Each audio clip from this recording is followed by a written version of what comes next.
live in the future rather than try and just approach the future and appreciate it in a purely analytic way. How do we do all this, right? Points 1 to 4 are very demanding things. We need to do that by harnessing diverse networks, both within our organizations as well as externally, so that we get a range of perspectives and bring those perspectives into our corporate planning processes.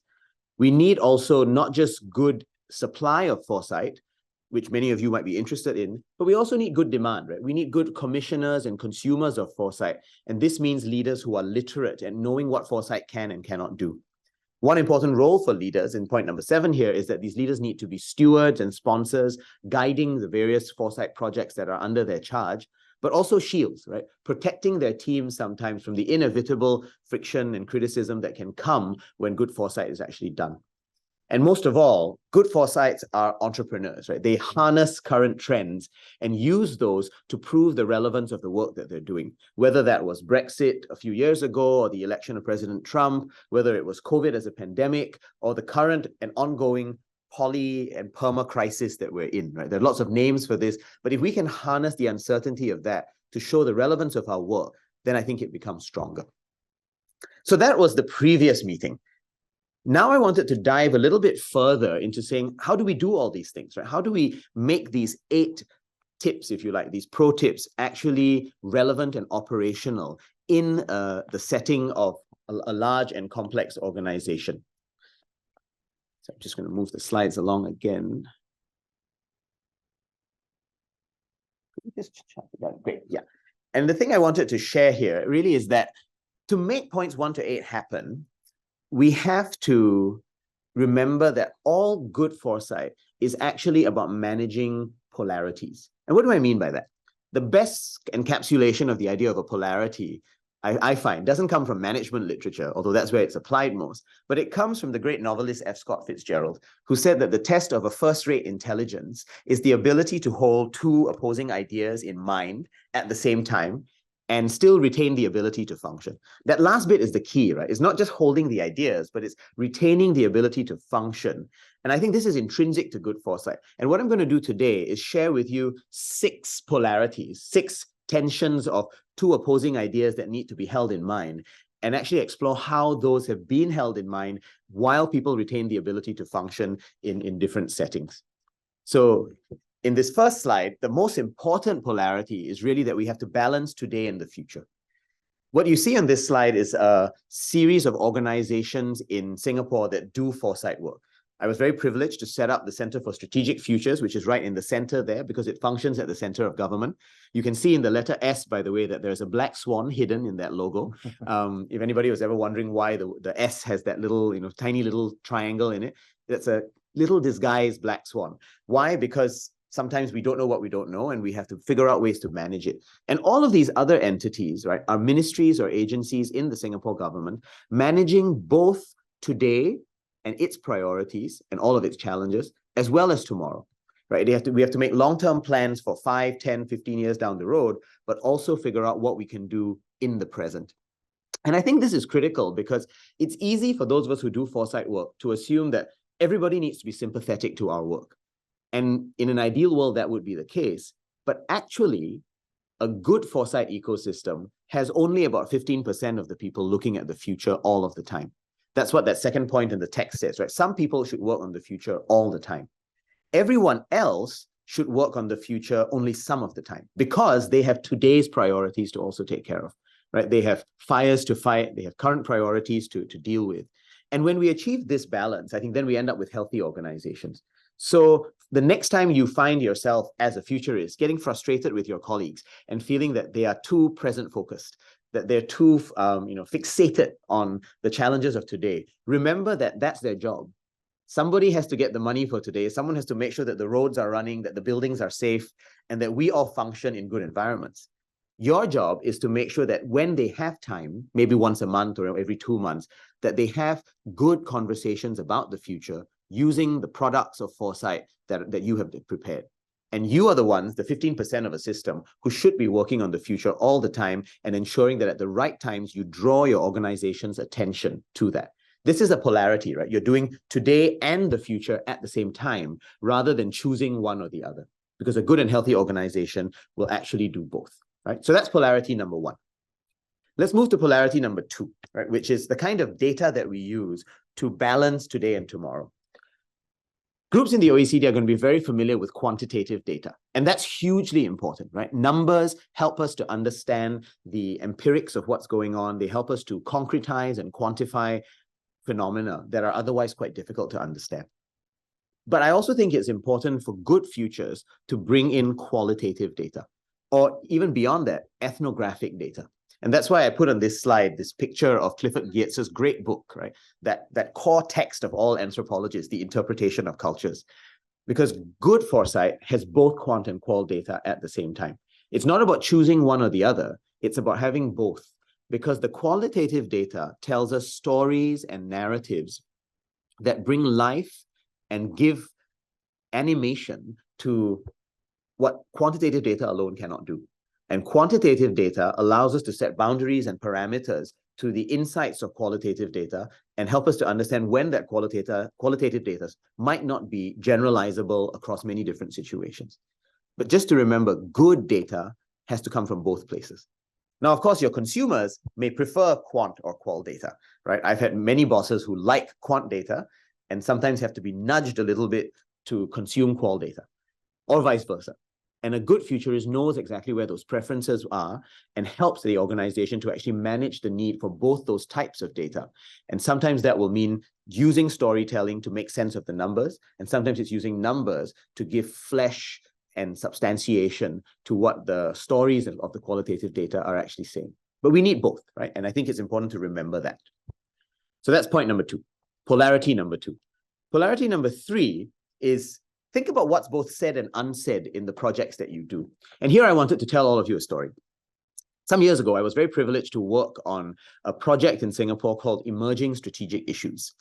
And what was interesting about this process is it wasn't traditional scenario planning.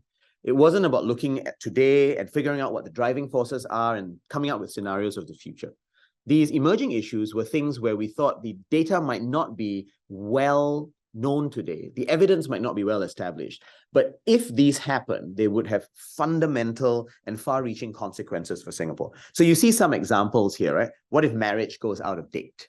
What do we do with trends about financing and conservation in the green space? And I think it's really important because when we ran this project, we ended up with about 35 or 40 issues that we thought could all be really important. And we asked our senior decision makers, about 120 people, to all vote on what they thought was the most impactful, right? To rank the top 5 issues that were the most impactful, the 5 that they thought were going to be the most probable, and another 5 that they thought were going to be the ones we were least prepared for. So what we call institutional preparedness was low. And they all did the ranking. Very dutifully, they sent us back their surveys. And when we showed them the results, I think the most interesting thing we showed them was not actually the numbers about which were the most impactful or probable or prepared for, but actually which were the issues nobody voted for. That was what was unsaid in the survey, right? We told them these are the 10 issues that none of you voted on because maybe you didn't think it was that critical, but do you actually, when you have the conversation, think that they are that unimportant? And what was really interesting is everybody then said, yeah, actually these 10 or so issues are important. We need to give some attention to them as well. And sometimes, therefore, highlighting what is unsaid, right, the blind spots of an organization can be a really powerful way of making sure that the organization covers the different bases that are out there. So I share this example because sometimes I think it's useful for a good futurist to notice what isn't being said in a room, what isn't being articulated in a survey, and actually showing that these things matter as well as part of the whole organizational conversation, right? So that's what this example is all about.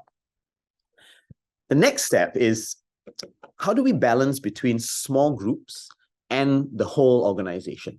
I've titled this talk, Strategic Foresight in Large, Complex Organizations, right? Because that's where you all function. The OECD is as large and complex as it gets. Countries are large and complex. MNCs are large and complex. But that doesn't mean that you need to bring the whole organization on board with things at the same time. Sometimes a gifted futurist knows how to harness the benefit of small groups before going to the large organization, before going to a big meeting or a meeting of boards of directors. What can you do in small groups or maybe even individually, right? How do you harness the power of that? one personal philosophy I have is the first draft of any Foresight product should never go to a big group. We should always start with small groups. Show it to your immediate boss and their two best friends, right? Show it to the different directorates who are out there, the director and the deputy, in small groups, where they can give you feedback in a safe, secure environment and not feel that they only have to say nice things, or where they have to show that they're very powerful and somehow criticize everything that you've done. Small groups can be really powerful settings for these safe and frank discussions to happen. And what I've always found is when I see people individually and I get their feedback, when I later on present a project, right, whether it's a set of scenarios or emerging issues or anything else, when we present them to the whole organization, right, to a collection of people, groups of ministers, groups of permanent secretaries in the Singapore system, that whole organization discussion is usually enriched because we can point to all the feedback that we got in small groups and mention how we have incorporated that feedback into the work that we're trying to do.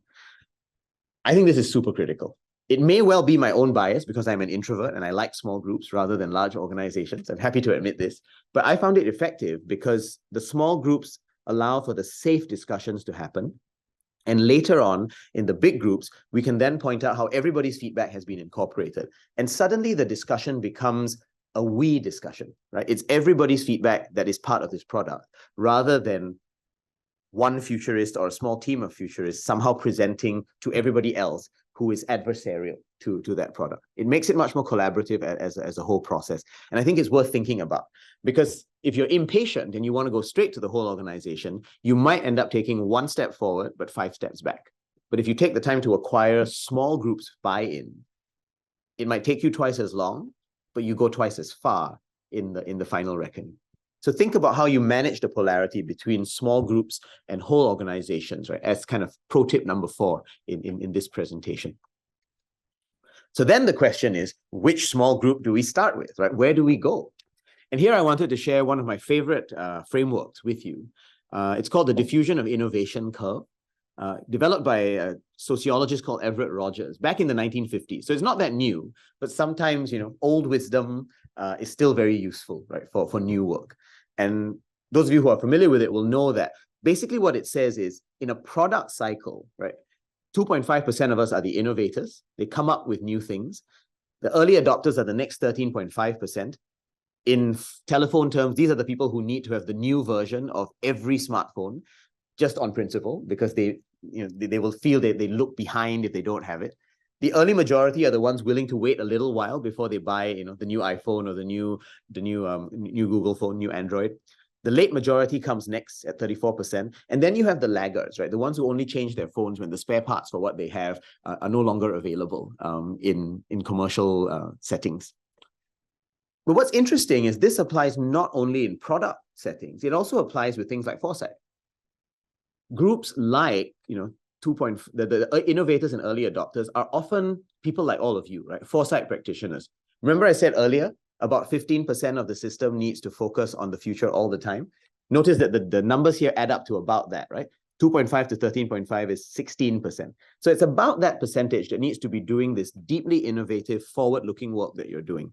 And then you later want to get the early majority, late majority, and then finally the laggards on board. The thing I wanted to share here is never start by trying to persuade the laggards.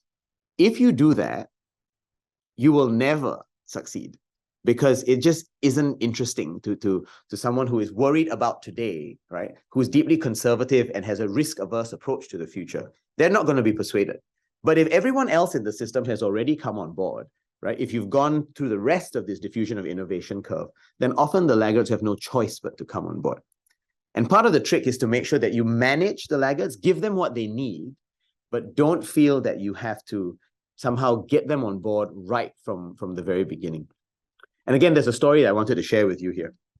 I remember when I was first doing Foresight, we had to submit key performance indicators for our team. Right? We all have those, right? I'm sure you have them in your organization. You might call them something different, but we all have these performance metrics key performance indicators. As a funny aside, the great Nobel Prize winner in chemistry, Sidney Brenner, the late Sidney Brenner, used to say that KPIs don't stand for key performance indicators. They stand for killing performance indefinitely, which I suppose when you win a Nobel Prize, you have the luxury to be able to say. But those of us, mere mortals who function in organizations need to produce KPIs. And I remember because actually the KPI of a good futurist is, have I avoided bad futures, right? Have I changed assumptions? Have I done the work of having better conversations? And that's very hard to quantify. So I remember one of my bosses coming to me and saying, your KPIs are terrible, right? They are non-quantifiable, they're not specific, and they're not time-bound. So they fail, do them again. And I just thought, well, I don't know how to do this, right? Because the real KPIs are not the kind you need, because Foresight is a very different kind of work. But then I thought, okay, so I have two choices here. I can fight the laggards in the system, in this case, in the KPI department, or I can find a workaround. So in the end, what I decided to do was, I decided my anger was not worth being expended in this case. So rather than try and convert them immediately, I would find a way to give them what they needed, while at the same time doing the work I needed to do. So I developed some quantitative KPIs. I said, all right, I will commit to running 5 workshops in a year, and every workshop on futures will get feedback that is never below 5 out of 7 on a rating. Very quantitative, right? Did those numbers actually mean a huge amount? Not really. Because what mattered was the kind of conversation we were having in the work. But I think what that discussion ended up doing was, I gave the KPI team enough to work with to know that this was credible and disciplined in its process. But at the same time, I also manage my internal performance process by saying, I'm going to document all the insights that come out. I will know where decisions have changed or assumptions have been evolved.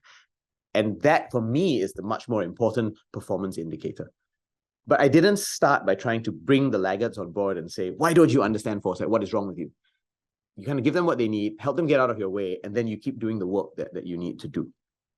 So just keep this in mind. The next time you get frustrated with anybody in your system who feels like a laggard, it's useful to ask yourself, how do I work around them? Be like water and a Zen master, right? And move around them rather than try and do the persuasion right from the very beginning. So that's tip number 5. And then finally, number 7, how do we then put teams together to do all of this work? How do we manage all these polarities? And who do we need to recruit to do this work? I have a deep fondness for how we balance here between specialists who have depth and expertise and generalists who have breadth and the ability to network widely and convene across many ecosystems. I think it's really important that we have all of these things across the teams that are there, right? A balance between specialists and generalists. And you want individuals who have different gifts so that at the team level, there is some balance between them. And the organization then also is able to have balanced teams across its different functions. So you might be wondering, what is this picture here and why is it relevant, right? You might have heard of the T-shaped individual before, right? The one who has both horizontal exposure, the top part of the letter T, and vertical expertise, which is the downstroke of the letter T. Some people then say, you can't only have T-shaped individuals, you also need pie-shaped individuals, right? The horizontal, but you also then have the letter pi in Greek with the slightly squiggly line on the one hand. So these people have 2 areas of deep specialization. In Singapore, because we're a bit competitive, we try and have a further division of that. So this is Marina Bay Sands, right? One of our hotels, which is part of what we call our integrated resorts, right? So there's a casino there, but also a museum and hotels and conference centers. And you'll notice that it has 3 verticals, right? And 1 horizontal right at the top. That's where the restaurant and infinity pool are. But the 3 verticals are different wings of the hotel. And I like to think that a good organization actually can have multiple areas of expertise, right? 3 or more verticals, and then 1 horizontal at the top to do the dot joining and dot connection. This is what your team should try and look like, I think, after you've hired for enough specialists and generalists. And make sure that your specialists are actually different, right? A good Foresight team will have people who bring, like I said earlier, quantitative and qualitative experiences. You want to have economists and engineers, pure scientists, humanities folks, the people who can bring in the insights of literature and history and geography, at the same time as you have the mathematicians and the ones who can think in systems like good engineers do. The more diverse, the stronger, the more resilient a team becomes, and the closer it gets to the ideal of this horizontal generalist complemented by deep specialization along the way. So these were the 6 kind of broad themes that I wanted to address. I'll end with just a couple of conversations or points really about how all of these illustrate the importance of polarities, right, for foresight. You'll notice that in each case, I didn't talk about choosing between either end of the polarity, right? We don't choose only quant data or only qual data. We don't only have specialists or only generalists. We always have both and, right? We combine this. And that's the nature of polarities. You don't choose the ends of the spectrum of the polarities. You always try and do both, right? And manage across time what those polarities need to look like. So that's a key insight, right? Never choose. If you find yourself being forced to choose, you're probably creating an artificial binary in the foresight world. Always try and do both or do more than one thing at the same time. And if that happens, you'll probably know that you're on the right track in your foresight world. Second, polarities are managed, not solved. They are not technical problems which have clear-cut solutions. They can only be managed over time, right? That's what a wicked problem in a large complex organization will look like. And so the language you need to bring to foresight will be the language of management rather than looking for solutions that are going to result in new and very stable equilibrium. And equally important, point number 3, you're managing over time, not just in a single moment, right? Foresight is a campaign. If you rely only on a single product or a single event or a single seminar like this one to somehow change people's minds, that's not going to happen. But over time, right, once you've combined your reports with seminars and discussions and guest speakers and articles that you've shared with your colleagues, over time, the campaign of that will result in the reperceiving of the present that we talked about right at the start. And it has to be done in a campaign format rather than relying on a single product or event. And in all of this, point number 4 is probably the most important point. You will find over time that you might feel that you're moving across different parts of the polarities. More quant data, more qual data at different points. You might be moving more towards laggards or more towards early adopters at different points in the system. That's okay, right? Moving across a polarity is what in the management literature people call organizations breathing. So sometimes you will have one end of the spectrum, sometimes you'll have other ends. The same way that organizations oscillate between centralization and decentralization, or efficiency and empathy, right? You always do both, but you'll be moving across those polarities at different times. When that happens, don't get frustrated, because that just means your organization is a normal human organization and it is breathing. The same way you will sometimes breathe in, sometimes you breathe out, sometimes you walk on your left, sometimes you walk on your right leg, in most instances, right? That's what organizations do, and that polarity management is what we try to manage, right, as much as we can. And if we can internalize some of this vocabulary, then I think our work becomes a lot more effective, because we start to highlight the right sorts of targets to have, and we don't impose wrong targets or artificial standards on a process of strategic foresight, which is just not amenable, to more linear and mechanistic work. So I very much welcome any thoughts, questions that you might have. And if anyone wants to get in touch, my email address is there, and I welcome that as well. So Rafal, shall we take some questions?